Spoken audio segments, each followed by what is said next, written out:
ভুলাই অযথা সময় নষ্ট না করে দয়া করে ডাইসের সামনে এসে বসে পড়ুন। ইনশাআল্লাহ অশেষ সওয়াবের অধিকারী হবেন। এটা কোনো মোল্লার মাহফিল নয়, ওলি আল্লাহর মাহফিল। এখানে কাউরির বাপের কথা হবে না, যা হবে আউলিয়া এবং রসুলে পাকের কথা হবে। আর আমার সুন্নি ওলামারা কখনো দালালি কথা বলেন না, যেটা বলেন দলিলি কথাই বলেন। অতএব কিছু শোনার পূর্বে আসুন, আমি অল্প সময় বক্তব্য রাখি, বেশিক্ষণ বলি না, কিন্তু যতটুকু বলবো ইনশাআল্লাহ লাখ টাকার চাইতে দামি কথা বলবো। কারণ আমরা ভাগ্যক্রমে মিলে যাই কোনো কোনো জায়গায়, সব সময় নয়। তো দিওয়ান স্যার যাই হোক ফাইজ ও বরকত রয়েছে, আল্লাহ পাক ওসিলাতে হুজুর বাকি বিল্লাহ সাহাবের মারফতে যাই হোক এখানে আসা হয়েছে। ইনশাআল্লাহ হক যেন আদায় করতে পারি, সকলে বলি আল্লাহুম্মা আমিন। তবে কিছু বলার ও শোনার পূর্বে আসুন বাংলা জবানে সবাই মিলে উচ্চ স্বরে মাহফিলের পরিবেশ ঠিক করি। যারা পিছনে রয়েছেন সামনে আগে বাড়ি, মাইক ম্যান তোমার ভলিউম আরেকটু ঠিক করি। আসুন সবাই মিলে পড়ি আল্লাহুম্মা দেনা মৌলানা মোহাম্মদ ওয়ালা আলাইহি দেনা মৌলানা মোহাম্মদ। জিকিরে রসূল পাক हो, जिक्रे खुदा के बाद, जिक्रे रसूल पाक हो, जिक्रे खुदा के बाद, जिक्रे खुदा के बाद। हाथ उठाकर बोलो अल्लाहु अकबर। जिक्रे रसूल पाक हो, जिक्रे खुदा के बाद, जिक्रे खुदा के बाद। और एक मर्तबा झूम कर हाथ उठाकर बोलो या रसूल अल्लाह। जिक्रे रसूल पाक हो,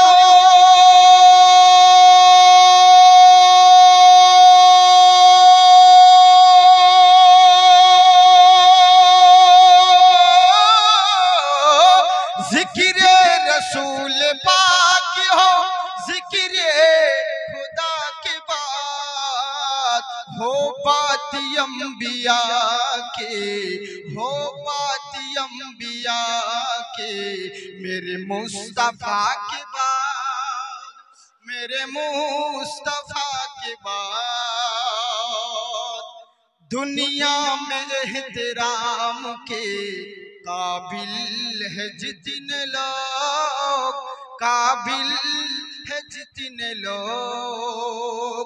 दुनिया में एहतराम के काबिल है जितने लोग, काबिल है जितने लोग। दुनिया में एहतराम के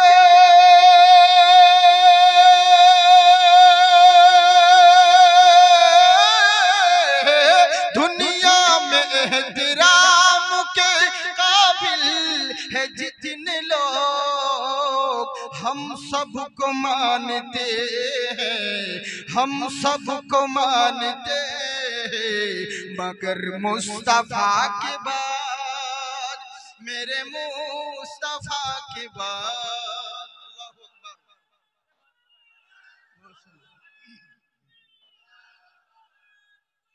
या रसूल अल्लाह माशाअल्लाह। जिक्रे रसूल पाक हो, जिक्रे खुदा के बाद, जिक्रे खुदा के बाद। আমার আল্লাহ রাব্বুল আলামিন বলে বান্দা শোনো, নীল আকাশের নিচে জমিনের বুকে তোমাদের বসবাস রয়েছে। নানান রকম সৃষ্টি আর নানান রকম মাযহাব আছে। আজকে মৌলভী হোক আর মাওলানা, মুয়াজ্জিন হোক আর মুক্তাদি, মুসল্লি হোক আর মুতাআল্লি, নামাজি হোক আর বেনামাজি, মাতাল হোক আর বেতাল হোক, বক্তা হোক আর শ্রোতা হোক, দুনিয়ার যত সৃষ্টি রয়েছে এরা সবাই একটা জিনিস পছন্দ করে, আমি জিন্দেগিতে লাভবান কেমন করে হব, আমি কামিয়াব কেমন করে হব, সাকসেসফুল কেমন করে হব। এরই জন্য সারা জিন্দেগি দৌড়ে বেড়াই, ঘর পরিবার পরিবার ছেড়ে বাইরে বিদেশে ভ্রমণ করে, ওকে জিজ্ঞাসা করলে বলবে মৌলানা ঘর পরিবার সংসারের জন্য তো বাইরে দাঁড়িয়ে আছি, বিদেশে ভ্রমণ করি। কারণ মানুষ ভেবে নিয়েছে নিজের পায়ে দাঁড়ানো, বিশাল বড় বিল্ডিং করে নিলাম, 3 মঞ্জিলা বাড়ি করে নিয়েছি, লক্ষ কোটি টাকা ইনকাম করে নিয়েছি, জমি জায়গা ব্যাংক ব্যালেন্স করে নিয়েছি, তার মানে আমি কামিয়াব হয়ে গেছি। কিন্তু আফসোস হলো একটা, কামিয়াবি কাকে বলে, সাকসেসফুল কাকে বলে, এরা কেউ জানে না। রব্বুল আলামিন ইয়া আকরামাল আকরামিন, মাবুদ তুমি বলো কামিয়াব কাকে বলে? লক্ষ কোটি টাকা ধন দৌলত উপার্জন করলে একে কি কামিয়াব বলা যায়? মানুষ ভেবে নিয়েছে অর্থ সম্পত্তির মালিক হয়ে গেলাম মানে আমি কামিয়াব হয়ে গেলাম। দুনিয়ার মানুষ ভেবে নিয়েছে ভালো ঘরে মেয়ের সম্বন্ধ দিলাম মানে আমি কামিয়াব হয়ে গেলাম। আমার ছেলে ভালো চাকরি করে মানে আমি লাভবান হয়ে গেলাম। কোনো ভালো ছেলের সঙ্গে আমার মেয়ের বিবাহর প্রস্তাব হলো তার মানে আমি লাভবান হলাম। মানুষ এটাই ভেবে নিয়েছে দুনিয়ার রুতবা মর্যাদা এর নাম কামিয়াবি, কিন্তু কামিয়াবি কাকে বলে এরা কেউ জানে না। আল্লাহকে জিজ্ঞাসা করো, ওগো রব্বুল আলামিন তুমি বলো কামিয়াব কাকে বলে? আল্লাহ তুমি বলো। সাকসেসফুল কাকে বলে? আল্লাহ তুমি বলো। লাভবান কাকে বলে? আমার আল্লাহ বলছে বান্দা শোনো, ধন দৌলত টাকা পয়সা রুতবা মর্যাদা এর নাম কামিয়াবি নয়।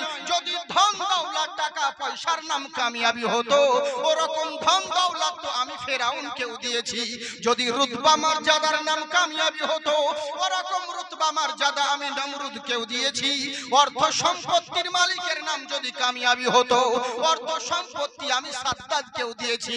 তার মানে বোঝা গেল যেই জিনিস কাফেরের কাছে থাকে এবং মুমিনের কাছে থাকে ওর নাম কামিয়াবি নয়। আসল কামিয়াব হলো কারা? আল্লাহ তুমি বলো। তখন আমার আল্লাহ পাক বলে বান্দা শোনো, কামিয়াবি কাকে বলে? ফামান তাবিয়া হুদায়া, যারা হেদায়েত পেয়ে গেল তারাই প্রকৃত কামিয়াব হয়ে গেল। যারা লাভবান হয়ে গেল, হেদায়েত যারা পেল তারাই লাভবান হয়ে গেল। আমার কথা বুঝতে পারছেন? অনেক ভালো বক্তব্য স্টার্ট করিনি, এখনো বক্তব্য স্টার্ট হয়নি। আমি একটা কথা 100 রকম ভাবে বলতে পারি। সুন্দর দাদা, বহুত আচ্ছা। হ্যাঁ মাশাআল্লাহ, শুকরিয়া। ভালো করে শুনুন, এখনো বক্তব্য স্টার্ট করিনি, বুঝলেন তো? এগুলো টেলার চলছে, স্পিডে বললে অসুবিধা হচ্ছে আপনাদের বুঝতে। উর্দু মহল যেহেতু, হ্যাঁ ধীরে ধীরে বললে অনেক সময় লাগবে। এরই লেগে আমি চেষ্টা করি 3-4 ঘন্টার কাজ 1 ঘন্টায় মেকআপ করা। হ্যাঁ এরই লেগে বলি। একবার হাত উঠিয়ে বলেন আল্লাহু আকবার। সবাই উঠাই না, আর কদিন পর ইলেকশন হতে দিন, এরাই তখন লুঙ্গি তুলে বলবে ইনকলাব জিন্দাবাদ, বডি থাকবে মাথা বাদ। হ্যাঁ বডি পাকিস্তানের মাথা কারগিল। কতজন বলে জাকির সাহেব তুমি বলো আমরা বাদ, যদি করো প্রতিবাদ ধর থাকবে মুন্ডুবাদ। আমি বলি ভয় করি না বে, আমার জন্মস্থান মুর্শিদাবাদ। বুঝলেন তো? জিহাদ আল্লাহ আল্লাহ রাসূলের নামে উঠে ওই হাতে কোনোদিন লাকুয়া পড়ে না। হাত উঠিয়ে বলেন ইয়া রাসূলুল্লাহ। তাহলে বোঝা গেল আসল কামিয়াবি কাকেই বলে। তখন আমার আল্লাহ বলে যারা হেদায়েত পেয়ে গেল তারাই আসল কামিয়াবি হয়ে গেল। আচ্ছা আপনাদের জিজ্ঞাসা করি হেদায়েতের মালিক কে? আল্লাহ। তাই বলে আপনি কি করবেন? এখানে জলসা চলছে আর মেলায় মেলায় আড্ডা মেরে বেড়াবেন, লাইন মেরে বেড়াবেন, ভাবছেন আল্লাহ যখন হেদায়েত করবে তখন হয়ে যাব। আবে তুই কি হেদায়েত কি তোর মামার বাড়ির আবদার পেয়েছিস যে তোর ঘরে ঢুকে আল্লাহ হেদায়েত করতে যাবে? আবে তোর মতন বান্দা এলেই বাকি, না এলেই বাকি, এতে আল্লাহর কোনো যায় আসে না। এলে তোর ভালাই হবে, না এলে তোর খারাপই হবে। কিন্তু আল্লাহ অপশন দিয়েছে শোনো, হেদায়েতের মালিক হলাম আমি আল্লাহ, কিন্তু এটা জেনে রাখো আমার জরুরি নয় কাউকে জোর করে হেদায়েত করতে হবে। কোন বান্দা বান্দি যদি হেদায়েতের উদ্দেশ্যে আমার দিকে এক ধাপ এগিয়ে আসে তার দিকে আমার কুদরত 10 ধাপ এগিয়ে যাবে। কিন্তু তোমাকে আসতে তো হবে। মেলায় মেলায় ঘুরে বেড়াচ্ছে, শালা হাতে নাম্বার লিখে ঘুরে বেড়াচ্ছে গো ছেলেরা। হ্যাঁ হাতে নাম্বার লিখে ছেলে মেয়েরা নিয়ে ঘুরে বেড়াচ্ছে। এটাই যে সুযোগ, সারা রাত্রি বাড়ি না গেলে তো কেউ কিছু বলবে না। এখন চালাও জলসার নাম করো, দিওয়ান সাহেব বাবা সব দেখছে, এটা জেনে রাখিও। হ্যাঁ আল্লাহর দেওয়া তৌফিকে সব বলতে পারে, ওনারা রওশন জামির হন। আপনার অন্তরের খবর বলতে পারে। কি রে ভাই, একটু সাইডে হয়ে যাবে, মাইকরা ওঠে না। হ্যাঁ, তো এরই লেগে বলছি শোনা, এখনো সুযোগ আছে, তোমরা হিদায়াত হও। আর কদিন করবে? এই যে রমজান মাস, অনেক মুসলমান যুবক যুবতীদেরকে দেখা যায় রমজান এলে পরে এদের বেতাল বাঁধে। কি করব? আল্লাহ আমাদের সকলকে হেদায়াত করুক, বলুন আল্লাহুম্মা আমিন। তো হেদায়াত এবার কোথায় পাওয়া যাবে? আজকে হেদায়াতের উদ্দেশ্যে এই মাহফিলে এসেছি। হেদায়াতের উদ্দেশ্যে আমরা এই মাহফিলে এসেছি। কিসের জন্য? শুধু আল্লাহ পাক যেন আমাদের হেদায়াত করেন, দিনের বাণী শুনে কোনো নেকি করব, এটাই তো উদ্দেশ্য, তাছাড়া অন্য কোনো উদ্দেশ্য নয়। তো আমি কোরআন থেকে পড়েছি কি, ইয়া আইয়ুহাল্লাযীনা আমানু, হে ঈমানদারগণ, হে বিশ্বাসীগণ, ইত্তাকুল্লাহ। বাস এখানে স্টপ করে দিন, আর সামনে বললাম না, আগে এইটুকুর কথা বলি। ইয়া আইয়ুহাল্লাযীনা আমানু, আল্লাহ বলছেন বান্দা শোনো, ও আমার ঈমানদারগণ। ঈমানদার মানে বুঝলেন, ঈমান এমন একটা দামি জিনিস, মহামূল্যবান সম্পদ। যদি ঈমান নিয়ে আপনি মরতে পারেন তাহলে জেনে রাখবেন হিসাব যখন যা হবার হবে, কিন্তু ঈমান নিয়ে যদি মরতে পারেন কোনো না কোনো দিন আপনি জান্নাতে যাবেন। যদি ঈমান নিয়ে মরতে পারেন কোনো না কোনো দিন একদিন জান্নাত পাবেন। কিন্তু এরই লেগে ঈমানদার যারা, তারা তো কামিয়াব হয়ে গেল। আমার আল্লাহ বলছেন ইয়া আইয়ুহাল্লাযীনা আমানু, হে ঈমানদারগণ শোনো, শুধু ঈমান এনে নিয়ে বড়ওয়াতি করে বেড়ায়ো না, আমি ঈমানদার হয়ে গেছি এখন যা ইচ্ছে তাই করব। না না না, ইত্তাকুল্লাহ এর মানে অনেক হয়, আমার এই বিষয়ে অনেক তাকরীর আছে। আল্লাহকে ভয় করো, কিন্তু আরেকটার জামা হলো তাকওয়া হাসিল করো। মানে কি রকম? তাকওয়া কাকে বলে আমি আপনাকে বলি। আল্লাহ পাক আমাদেরকে সর্বশ্রেষ্ঠ করে পাঠিয়েছেন, আমরা হলাম সর্বশ্রেষ্ঠ মানুষ। আমাদের কত দাম জানেন? কিন্তু আমরা বুঝি না আমাদের কত দাম, বুঝলেন? আমরা সর্বশ্রেষ্ঠ মানুষ। কেমন সর্বশ্রেষ্ঠ মানুষ? এই তাকওয়া হাসিল করা কেমন একটা জিনিস, ভালো করে মন দিয়ে শুনে। তাকওয়া কাকে বলে? মুখে তো বলি তাকওয়া তাকওয়া তাকওয়া, কিন্তু তাকওয়া কি জিনিস এটাই বুঝলাম না। বিশাল বড় বন্যা আসছে, বিশাল বড় বন্যা আসছে, কিন্তু বন্যাটা যে কি ওটা কেউ জানে? বলছে হুজুর কি একটা আসছে, বলে কি আসছে? এরা সবাই মিলে হুজুরের কাছে গেছে, হুজুরকে বলছি হুজুর বিশাল বড় কি ওই যে পানির ঢেউ আসছে, কি ওইটাকে বলছে? হুজুর প্রথমে হাসলেন, তারপরে কান্না করতে লাগলেন। ভক্তরা বলছে হুজুর প্রথমে হাসলেন কেন? বলে এড়িয়ে গিয়ে হাসলাম যে এত বড় জিনিসটা আছে, তোমরা কেউ জানো না ওটা কি, ওটার নাম কি, ওটা কি জিনিস, ওটাকে কি বলে, তোমরা কেউ জানো না। আমার কাছে ছুটে এসেছো, আমি যদি না থাকি তাহলে কার কাছে যেতে? বলে তাহলে হুজুর পরের বার কানলেন কেন? বলে কান্না করলাম এই কারণে যে ওটা যে কি শালা আমিও জানি না। এটাই হচ্ছে প্রবলেম, আমিও তো জানি না। সেই হচ্ছে ব্যাপার। তাকওয়া তাকওয়া তো বলে বেড়ায়, কিন্তু তাকওয়া কি জিনিস এটা জানলাম না। ধরুন এই স্টেজটা হচ্ছে মঞ্জিল, স্টেজটা হচ্ছে মঞ্জিল, আর এটা করা হয়েছে কি আপনার ঈমানদার হয়েছেন বলে নিজের খেয়াল খুশি দৌড়ে বেড়াবেন, এটা করলে হবে না। ধরুন স্টেজটা হচ্ছে মঞ্জিল, আর সামনে আপনাদেরকে এখানে আসার জন্য কমিটিরা করেছে কি ইট বিছিয়ে দিয়েছে। যেমন আমাদের পানির সময় বর্ষাতে বেশি পানি হয়ে গেলে ইট বিছিয়ে দিয়ে জায়গা জায়গা ইট বিছিয়ে দিয়েছে, আর আপনাদেরকে বুঝিয়েছেন যে শোনো তোমাকে আসতে হবে এই মঞ্জিল অবধি, তবে সাবধান ইটে যেন পা পড়ে, ভুল করে ইটের বাইরে যেন পা না পড়ে। কেন? নিচে বারুদ বিছানো আছে, নিচে বারুদ বিছানো আছে, ওই ইটে সাবধানে পা রেখে আসবে। আচ্ছা বলুন, আপনাকে তো সাবধানে আসতে হবে, নিজের মন মতন চলে এলে হবে, যেমন করে চলে গেলাম না, সাবধানে আসতে হবে যেন আমার বারুদে পা না পড়ে যায়। এটাই তো উদ্দেশ্য। যদি বারুদে পড়ে যায় তো চিত্রা উড়ে যাবে আপনার। আল্লাহ পাক বলে বান্দা শোনো, ও আমার ঈমানদারগণ, ঈমান আনলে হবে না, নিজের খেয়াল খুশি চললে হবে না, তোমরা হলে আল্লাহর দিকে। আমাদের মঞ্জিল কোথায় বলুন? জান্নাত। আমরা তো জান্নাত থেকে এসেছি, আবার আমাদেরকে যেতে হবে কোথায়? জান্নাতে। কোন মানুষ মারা গেলে কি বলি? ইন্না লিল্লাহি ওয়া ইন্না ইলাইহি রাজিউন। আমরা আল্লাহর কাছ থেকে এসেছি, আবার আল্লাহর কাছে আবার হাজিরি দিতে হবে, আল্লাহর কাছেই জমা হতে হবে। আমার মঞ্জিল হলো জান্নাত। আমার আল্লাহ বলছে বান্দারে তোমাদের এই মঞ্জিলে আসার জন্য নেকি করতে হবে। আমি তোমাদেরকে ঈদ বিছিয়ে দিয়েছি, না যেমন তেমন ভাবে চললে হবে না, নকশে কদমের মধ্যে চলো। কার নকশে কদম? আমার নবী মুস্তাফার নকশে কদমে চলো। ভুল করে শয়তানের নকশে কদমে পা ফেলে দিও না, নইলে বারুদে যদি পা পড়ে যায় তাহলে জেনে রাখবে চিৎরা উড়ে যাবে। কিন্তু দুনিয়ার শয়তানের ধোকায় যদি পড়ে যাও তোমাকে সোজা জাহান্নামে পৌঁছিয়ে দিবে। তাই ভুল করে খবরদার শয়তানের নকশে কদমে পৌঁছায়ও না, আমার নবী মুস্তাফার নকশে কদমে এসো। তাহলে জেনে রাখবে যদি নবীর নকশে কদম মোতাবেক চলতে পারো ওই মঞ্জিল তোমাকে জান্নাতের রাস্তায় পৌঁছাবে। কারণ আল্লাহ পাক আরেক জায়গায় বলেন ওয়াসারিউ ফিল আরদ, তোমরা দৌড়াও, যত খুশি তত মিলে দৌড়াও। ওগো রব্বুল আলামিন, তুমি যে দৌড়াতে বললে, কিন্তু কোথায় দৌড়াবো? একটা মানুষ যদি দৌড়াতে থাকে, ওকে যদি বলেন কোথায় যাবি রে, ও যদি বলে আমি জানি না কোথায় যাব, আপনারা বলবেন পাগল ছেলে বটে, এর ব্রেনে ডিস্টার্ব আছে। আরে শুধু শুধু দৌড়াচ্ছি কেন? কোথায় যাবি বল? মঞ্জিল কোনটা? তো মঞ্জিল তো একটা হবে। ওগো আল্লাহ তুমি বলো, তুমি যে বলো দৌড়াও ফাফিরু ফিল আরদে, সবাই মিলে দৌড়াও আমার জমিনে, কিন্তু দৌড়িয়ে যাব কোন দিকে? কোথায় ছুটে যাব বলো? তখন আমার আল্লাহ বলেন তোমাদের মঞ্জিল হবে দুটা, ইলা মাগফিরাতিন মির রাব্বিকুম ওয়া জান্নাতিন আরদুহাস সামাওয়াতি ওয়াল আরদ। জেনে রাখো তোমাদের মঞ্জিল হবে দুটো, এক হচ্ছে আল্লাহর মাগফিরাত হাসিল করা, আর আল্লাহর মানা হুয়া জান্নাত হাসিল করা। তোমাদের উদ্দেশ্য হবে দুটো, এক আল্লাহর মাগফিরাত হাসিল করা, দ্বিতীয় আল্লাহর জান্নাতে তো যাওয়া। কিন্তু আমার আল্লাহ বললেন কত সুন্দর কথা, ওয়া জান্নাতিন আরদুহাস সামাওয়াতি ওয়াল আরদ।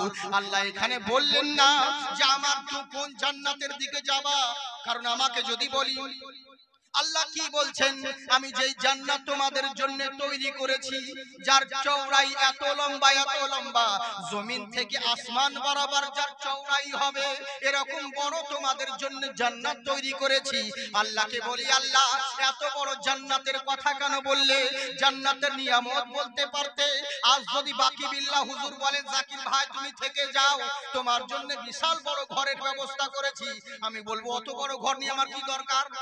যদি হুজুর আমাকে বলেন তোমার জন্য বিশাল বড় এসি রুম করেছি, হাতের কাছে সমস্ত কিছু লাইটের ব্যবস্থা আছে, এয়ার কন্ডিশন রুম 5 স্টারের মতন 7 স্টারের মতো রুম তৈরি করেছি, তখন না হলে বুঝবো যে হ্যাঁ নিশ্চয়ই একটু থাকলে ভালো হয়।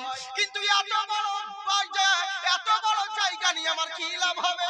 তাই আল্লাহকে বলি আল্লাহ তুমি তো নিয়ামতের প্রশংসা করতে পারতে, আমার জান্নাতে যা চাইবে সেটাই চলে আসবে, মনে মনে যেটাই চাইবে সেটাই তোমার কাছে হাজির হয়ে যাবে। জান্নাতে দুধের নহর বইবে, অন্য জায়গায় তাজকিরা করেছো, কিন্তু এই জায়গায় কেন তোমার জিকির করলে না? এখানে শুধু বলে দিলে এত বড় জান্নাত যার চওড়াই হবে জমিন থেকে আসমান বরাবর। আল্লাহ যে এই কথা বললেন এর মধ্যেও হিকমত আছে। আজকে মমতা যদি 50,000 বলে 50,000 সিট খালি আছে, সবাই তোমরা পরীক্ষা দাও চাকরি পাবে, 50,000 সিট খালি রয়েছে। আজকে বলুন তো দেখি 1 লক্ষ লোকের ইন্টারভিউ দিবে না? 1 লাখ লোকে ইন্টারভিউ দিল, কিন্তু 1 লক্ষ লোকে ইন্টারভিউ দিল, সবাই ভালো লিখলো, সবাই সঠিক অ্যানসার দিল, কিন্তু সবাই কি চাকরি পাবে? পাবে না। ওর সিটি তো নাই, সিটি তো আছে 50,000, তো 1 লাখ লোককে চাকরি কি করে দিবে? এরই লেগে যতই ভালো লিখো আর যতই সুন্দর অ্যানসার দাও তোমার জন্য 50,000 খারিজ করা হবে, মাত্র 50,000 কে চাকরি দেওয়া হবে। তাই আমার আল্লাহ বোঝাতে চাইলেন বান্দা শোনো, আমি তোমাদেরকে বলে দিলাম আমার এত বড় জান্নাত, তোমরা দৌড়াও যত পারবা ছোট, কিন্তু আল্লাহ বোঝালেন এর মধ্যে হিকমত আছে। আমার আল্লাহ বোঝাতে চাইলেন বান্দা শোনো, তোমরা একে অপরে দৌড়াও, এটা ভেবে নিও না যে মৌলবি চলে গেলে হয়তো আমি জান্নাত পাবো না, পীর সাহেব চলে গেলে হয়তো আমি জান্নাত পাবো না, এই ধারণা মনে আনিও না। এত বড় জান্নাত তৈরি করেছি যার চওড়াই হলো জমিন থেকে আসমান বরাবর, সারা দুনিয়ার মানুষ যদি নেকি করে দাও সবাইকে জান্নাতে ঢুকাতে পারবো, একটু জায়গা পর্যন্ত কমবে না, সবারই জায়গা হয়ে যাবে, কোনো জায়গা কমবে না। তাই তোমাদের মঞ্জিল হলো জান্নাত, জান্নাতের দিকে দৌড়াও। তাই দুনিয়ার বুকে শুধু আল্লাহর ভয় করলে হবে না, নাচ পড়তাম ভাই, পয়সা তো দিকে, কিন্তু নাচ পড়ার মাইক বুঝতে পারছেন সেরকম। হ্যাঁ, এবার তাকরির করা নাচ পড়া আসলে আমরা থাকলে পরে সাইডের কোনো প্রয়োজনই পড়ে না, বুঝলেন তো। হ্যাঁ, আমরা অলরাউন্ডার মাল আছে, যা নিবেন সব পাবেন, শুধু রিমোট টিপলে মাল বেরোয়। হ্যাঁ, এই হচ্ছে ব্যাপার। জি জি জি জি, এর লেগে তো বলে আল্লাহ পাক আপনাদেরকে আবাদ রাখো, জিন্দাবাদ রাখো, বুঝলেন তো। কোন কবি বলে কে মাংনে কা তরিকা না দেখো, এ না पूछो ये तो देखो कि क्या मांगते हैं, मांगने का तरीका ना देखो, ये तो देखो कि क्या मांगते हैं, ये तो देखो कि क्या मांगते हैं, मांगने का तरीका ना देखो, ये तो देखो कि क्या मांगते हैं, जिंदगी से नबी से मिला दे, जिंदगी में नबी से मिला दे, बस यही तो दुआ मांगते हैं। সবাই বলুন আল্লাহুম্মা আমিন। তাই আমার আল্লাহ পাক বলে বান্দা শোনো, হে ঈমানদারগণ, ইত্তাকুল্লাহ, আল্লাহকে ভয় করো এবং তাকওয়া হাসিল করো, তোমাদের সম্মান বাড়িয়েছি এই পবিত্র রমজান মাসে। আবার আসবেন, হ্যাঁ, যতবার আসবেন মহব্বত করবেন। সুবহানাল্লাহ। জি জি জি, আল্লাহ আপনাদেরকে আবার কত চ্যানেল वाला এসেছে গো। হ্যাঁ, ভালো ভালো ইউটিউবাররা সব এসেছে দ্বীনের খিদমতের জন্য। ওরে আমরাও যা নেকি পাই, তোমরা যদি সচ্চা নিয়াতে দ্বীনের খিদমত করো না, তো তোমরাও নেকি পাবে, এটা জেনে রাখিও। আমি সবার আল্লাহ পাক তোমাদের মাকসাদ পুরা করুক, সকলে বলি আল্লাহুম্মা আমিন। জয় হোক। তাই বার করলো কি, আমি তোমাদের মাকসাদ, আমি তোমাদেরকে সৃষ্টি করেছি, তোমরা তাকওয়া হাসিল করো। দুনিয়ার সৃষ্টির মধ্যে তোমাদেরকে সর্বশ্রেষ্ঠ করেছি, কেমন করে? আর জেনে রাখো, ওগো আল্লাহ রাব্বুল আলামিন বলে বান্দা শোনো, ও আমার ঈমানদারগণ, শুধু ঈমান এনে ছুটে বেড়ালে হবে না, আল্লাহর তাকওয়া হাসিল করো। আর তাকওয়া হাসিল করতে হে দৌড়ে বেড়ালে হবে না, তাকওয়া হাসিল করতেই হবে। শুধু তাই নয়, জেনে রাখো, তাকওয়াটাও আল্লাহর, ঈমানটা, আল্লাহর ভয়টা দিলের ভিতরে জমিয়ে রাখতে গেলে ওয়াকুনু মা'আস সাদিকিন, ওই আল্লাহর ভয়, আল্লাহর ডরটা তোমার দিল থেকে কেউ যেন ছিনিয়ে না নিতে পারে, এরই জন্য আল্লাহ ওয়ালাদের সংস্পর্শ লাভ করো, যাতে শয়তান কোনোদিনও তোমার থেকে ঈমান নষ্ট না করতে পারে। ওম সরস্তম বিদ্যাশ্বরী মহালক্ষ্মী পূর্মিদয়হা হেরি চর্চ গিরধারম নমস্তুতে পঠোদয়া হেমাংশু পরচোদয়া নমস্তুতে ওমকার করুলমা বিদ্যাশ্বরী মহালক্ষ্মী ওম দয়ামতি নমো নমঃ। পৃথিবীর বুকে হে বৎসরা, তোমরা জেনে রাখো, দুনিয়ার বুকে যারা দৌড়ে বেড়াও, দুনিয়ার বুকে যারা ছুটে বেড়াও, একটাই কথা তোমাদেরকে বলি, নিজের মন মতন চললে হবে না, নিজের খেয়াল খুশি দুনিয়াতে দৌড়ে বেড়ালে হবে না। একটা কথা জেনে রাখবে, যদি দুনিয়া এবং আখিরাতে সম্মান পেতে চাও, কোন মোল্লার চর্চা করো না। যদি মনে করো দুনিয়াতে বেঁচে থাকাকালীন এবং মরার পরেও যদি আমার চর্চা দুনিয়ার বুকে থাকে, হেরি চর্চ ওম সর্বদাং মুহাম্মাদা, তো বেঁচে থাকাকালীন নবী মুস্তাফার চর্চা করে যেও, তুমি মরে যাওয়ার পরে তোমার চর্চা দুনিয়ার মোল্লারা করতে থাকবে। আমরা জলসা করি, লোকে বলে বেরেলি মৌলবীরা নবীর সম্মান বাড়িয়েছে। আবে আমরা নবীর সম্মান বাড়াই না, বরং নবীর সম্মান গুণগান গেয়ে আমরা নিজেদের সম্মান বাড়িয়ে নিই, বুঝলেন? আমরা নিজেদের সম্মান বাড়াই। তাই গুরু নানক বলছে শোনো, পৃথিবীর বুকে নিজের মন মতন চললে হবে না, ওই মহামানবের আদর্শ মেনে যদি চলতে পারো, এখানেও কামিয়াব হবে, ওখানেও লাভবান হবে। কেমন করে? মহান আল্লাহ তোমাদের যে এত সম্মান দিয়েছেন, এত মর্যাদা দিয়েছে, এত রুতবা দিয়েছে, এটা অন্য কাউরির জন্য নয়। তোমাদের সম্মান মর্যাদা যদি রয়েছে, তো নবী মুস্তাফার বদৌলতে রয়েছে।